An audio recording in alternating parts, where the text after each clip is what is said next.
In 1955, the University of Chicago Department of Economics stood as a fortress of rigid, unwavering academic dogma. Students were taught that markets always reach perfect equilibrium because humans are inherently rational actors, or homo economicus.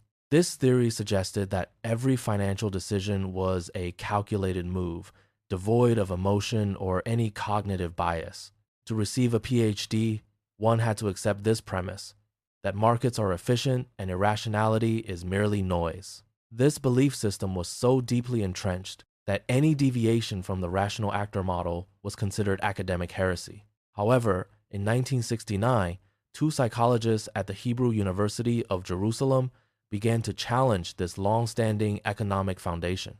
Daniel Kahneman and Amos Tversky started investigating how people actually make complex decisions under conditions of deep uncertainty. They moved away from theoretical models to observe real human behavior through a series of highly specific experiments. Their research focused on how individuals process information when the outcome is not guaranteed and the stakes are high. Their experiments revealed a startling truth.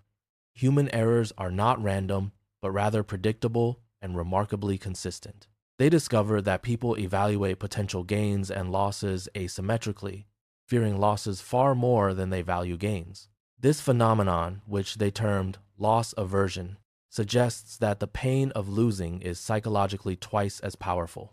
Furthermore, they found that the framing of a choice significantly alters the final outcome, regardless of underlying logic. When a problem is presented as a potential gain, people choose differently than when it is framed as a loss. This was not a result of carelessness, but a fundamental feature of how the human decision-making system functions. This research culminated in the 1979 publication of Prospect Theory, which fundamentally challenged the core of classical economics. By proving that the perfectly rational actor does not exist, they shook the very pillars of traditional financial theory. The publication appeared in an economics journal, yet it was authored by two psychologists who were not economists.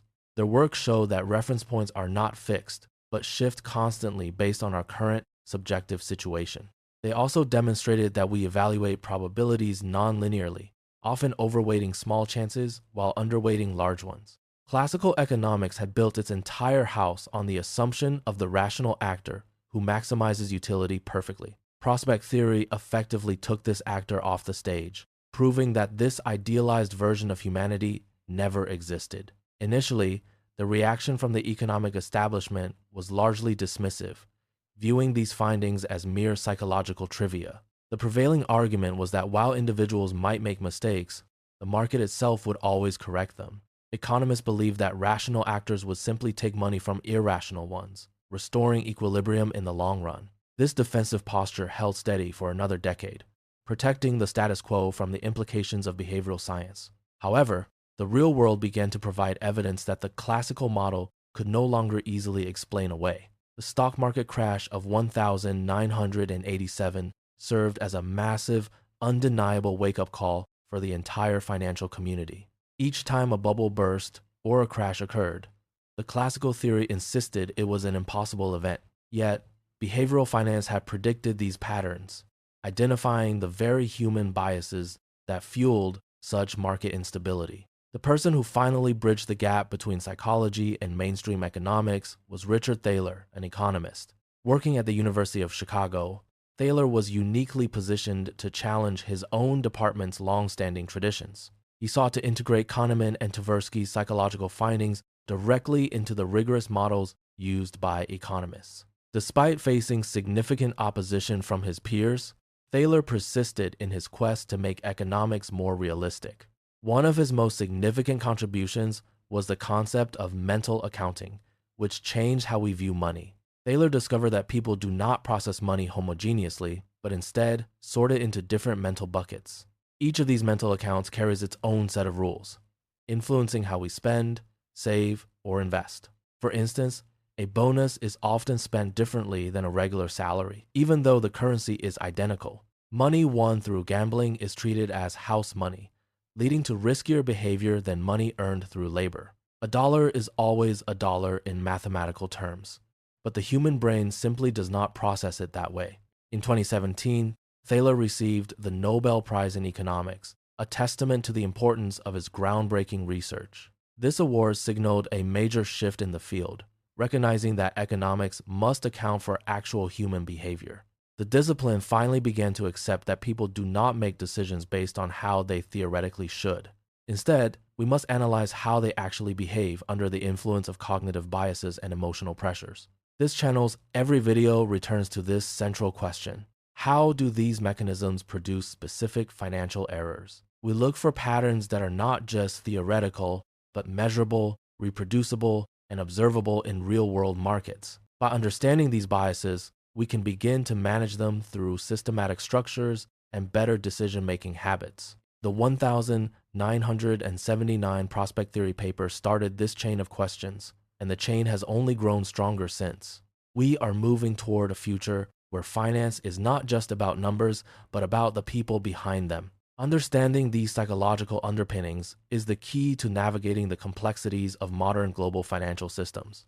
As we continue this series, we will peel back the layers of these biases to reveal their hidden mechanics. We will explore how framing, loss aversion, and mental accounting influence everything from personal savings to market crashes. Each insight provides a tool for better financial literacy, helping us avoid the traps set by our own minds. The transition from the rational actor to the behavioral actor is one of the most important shifts in social science. It invites us to be more honest about our limitations and more strategic about our financial planning processes. We no longer have to pretend that we are perfectly rational machines in a world of infinite information. Instead, we can embrace our humanity and build systems that work with our natural cognitive tendencies, not against them. This is the promise of behavioral finance, a clearer, more accurate, and ultimately more human way of understanding value. Stay tuned as we dive deeper into the specific mechanisms that govern our financial lives every single day. The journey into the psychology of money has only just begun, and there is much more to uncover together. The bridge between psychological insight and economic application was built by Richard Thaler, an economist who dared to integrate Kahneman and Tversky's findings into formal models. While many of his peers at the University of Chicago resisted this shift, Thaler persisted in challenging the rigid, traditional frameworks that dominated the field of economics. He recognized that the core of the problem lay in how people perceive value, leading him to his central discovery, the phenomenon known as mental accounting. Thaler demonstrated that humans do not treat all money as fungible, but instead categorize funds into different mental accounts, each governed by distinct, often irrational, spending rules.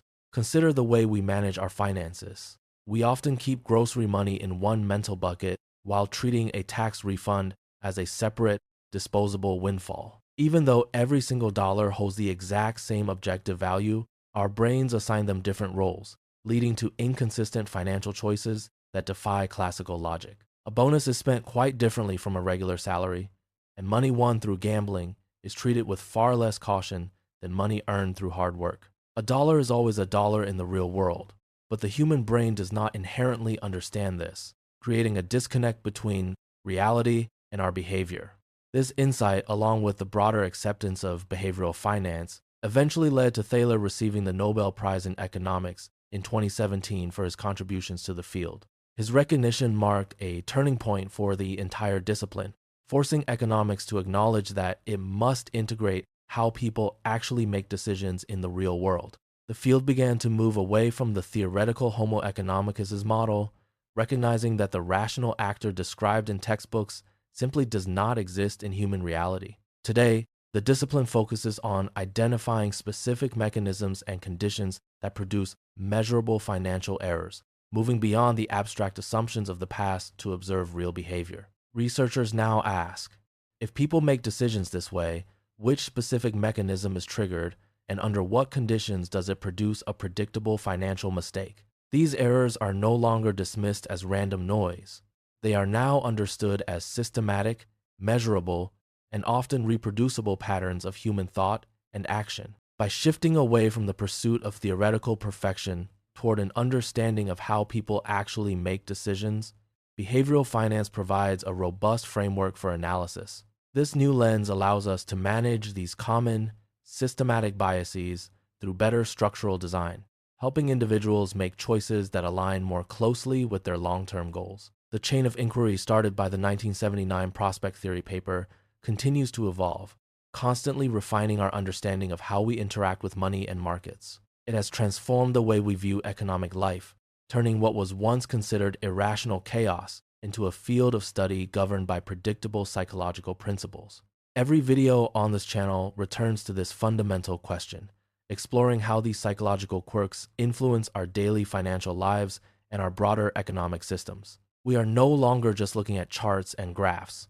We are looking at the human mind, which is the true engine driving the volatility of the global market. The transition from classical economics to behavioral finance is not just an academic shift.